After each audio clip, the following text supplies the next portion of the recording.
Helen Keller, ये सिर्फ एक नाम नहीं है बल्कि इंस्पिरेशन है पूरी की पूरी दुनिया के लिए।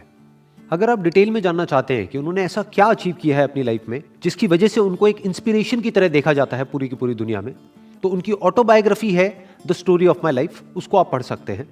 और उनके ऊपर एक मूवी बनी है जिसका नाम है द मिरेकल वर्कर, वो मूवी आप देख सकते हैं।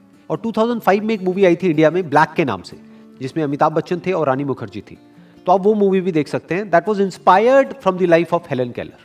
तो आज हम हेलन केलर की जो कोटेशंस हैं उसके थ्रू उनकी थॉट प्रोसेस की डेप्थ में चलेंगे और समझने की कोशिश करेंगे कि जो भी उन्होंने अचीव किया या जो उनका एटीट्यूड था उसके पीछे रीजन क्या था।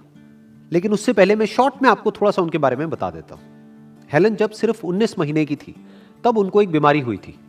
उस बीमारी को प्रॉपर्ली कोई डायग्नोज नहीं कर पाए डॉक्टर्स, लेकिन उसकी वजह से वो पूरी तरह से डेफ ब्लाइंड हो गई, यानी कि ना वो सुन सकती थी ना वो देख सकती थी। उसके बाद उनके घर वालों ने बहुत कोशिश करी कि किसी तरीके से कि उनकी देखने की और सुनने की शक्ति वापस आ जाए। वो बहुत डॉक्टर्स के पास गए, बहुत जगह गए, लेकिन कुछ नहीं हुआ। जब हेलन 6 साल की थी तब उनके कांटेक्ट में आई उनकी टीचर, जिसके बाद उनकी लाइफ पूरी तरीके से चेंज हो गई। इनफैक्ट जितना रोल हेलन का है उनकी सक्सेस में या उनकी अचीवमेंट्स में, उनसे बड़ा रोल उनकी टीचर का है। ये जो नेवर गिव अप एटीट्यूड था एक्चुअल में वो एन सेल्वन का था। जो सबसे बड़ा चैलेंज था हेलन के लिए और एन के लिए वो ये था कि किस तरीके से उनको वर्ड्स का मीनिंग समझाया जाए। वर्ड सिखाना इतना बड़ा चैलेंज नहीं था, उस वर्ड का किस ऑब्जेक्ट से रिलेशन है ये समझाना वाज नेक्स्ट टू इम्पॉसिबल, क्योंकि वो सुन नहीं सकती, वो देख नहीं सकती। तो अब कैसे उनको ये बताया जाए कि ये जो आपके हाथ पे जो टच हो रहा है इसको पानी कहते हैं, इसको वाटर कहते हैं। That was the biggest challenge. तो वो जब आप मूवी देखेंगे तो आपको ज़्यादा अच्छे से आइडिया लगेगा कि ये कैसे हुआ, ये मिरेकल कैसे हो पाया। लेकिन उस मूवी में एक बड़ा इंटरेस्टिंग पॉइंट आता है जहाँ पर जा करके जो एन है यानी कि उनकी टीचर, हेलन की टीचर, वो हेलन की मदर को बोलती हैं कि मेरा सबसे बड़ा चैलेंज यही है कि किस तरीके से मैं इनको कम्युनिकेट करूँ, किस तरह से हेलन को बताऊँ कि इस वर्ड का मतलब ये होता है कि ये टेबल है, ये चेयर है, कैसे बताऊँ, ये मेरा सबसे बड़ा चैलेंज है। तो उनकी मदर ने उनसे पूछा टीचर से, तो फिर आप ये कैसे करोगे? तो उनकी टीचर ने जवाब दिया कि मुझे नहीं पता कि ये कैसे होगा, लेकिन बिल्कुल ऐसे ही होगा जैसे कि एक पंछी होता है, एक मूवमेंट आता है उसकी लाइफ में जब वो उड़ जाता है, ऐसे ही हेलन की लाइफ में एक मूवमेंट आएगा। वो कब आएगा कोई नहीं बता सकता, लेकिन एक मूवमेंट आएगा जब ये क्लिक हो जाएगा हेलन को कि इस वर्ड का मतलब ये होता है। And this was the actual miracle. और जो पहला वर्ड उनके मुंह से बाहर निकला था वो था वाटर। उसके बाद में उन्होंने कभी भी पीछे मुड़ के नहीं देखा। उसके बाद में वो अपनी मदर के पास में गई, फादर के पास में गई, उनको टच किया, जा करके अपनी टीचर से पूछा अच्छा ये कौन है, तो उन्होंने लिख करके बताया कि ये मदर है, ये फादर है, ये टेबल है, ये चेयर है। उसके बाद में वो सिलसिला शुरू हो गया।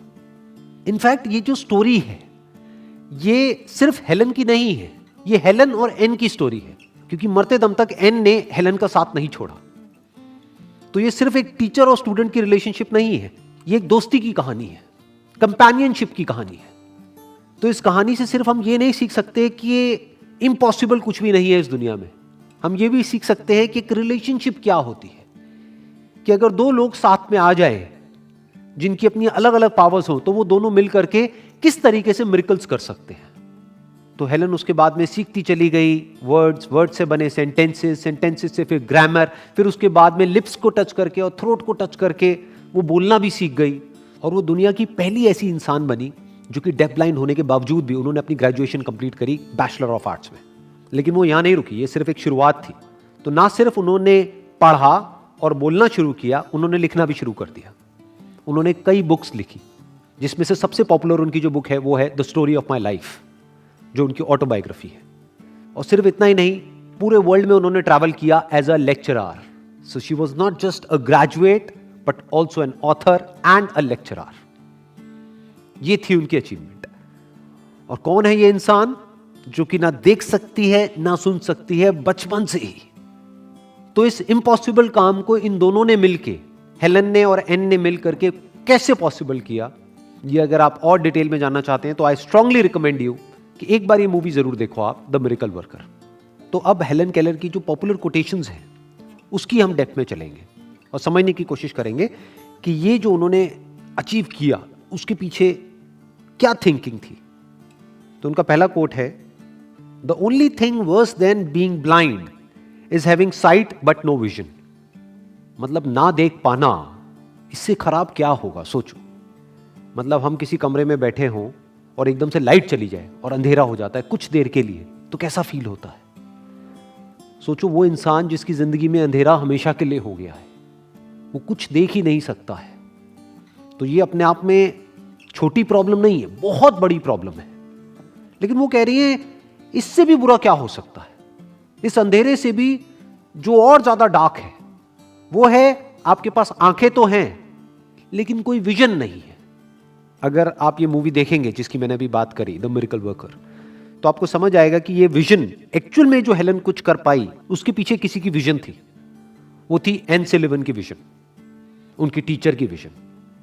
हेलन तो खुद एक बच्ची थी 6 साल की, उसको क्या पता, वो तो बिल्कुल एक कच्ची मिट्टी की तरह थी।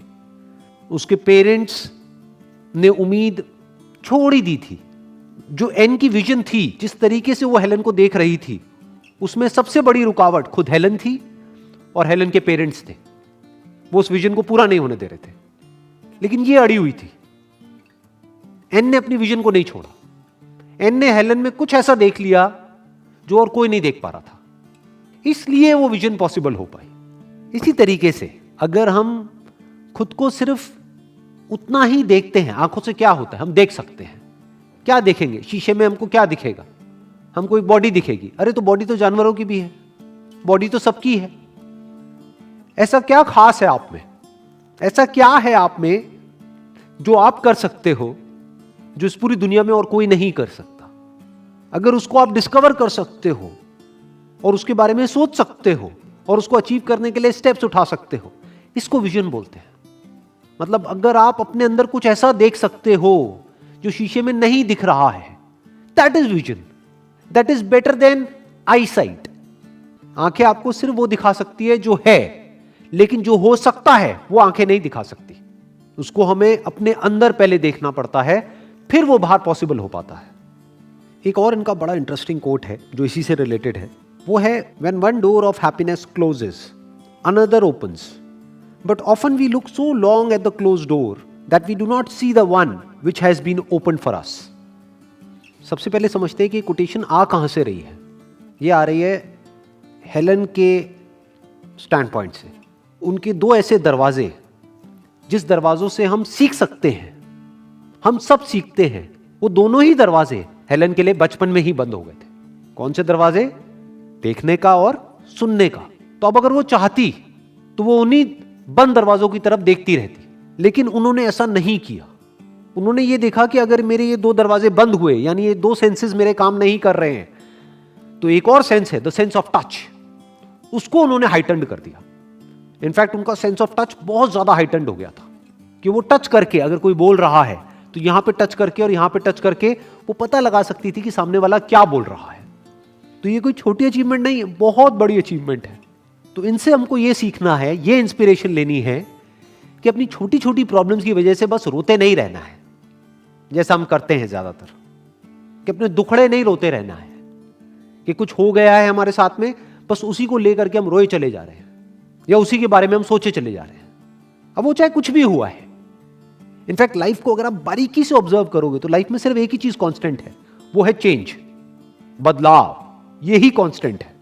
बदलाव ही नहीं बदलता है, बाकी सब कुछ बदलता है। तो जब भी कुछ बदल जाता है तो हमारे पास में 2 चॉइसेस होती हैं। एक, जो पहले था बस उसी को हम देखते रहें। जैसे एक नदी है, एक नदी बह रही है, लाइफ बिल्कुल एक नदी के जैसी है।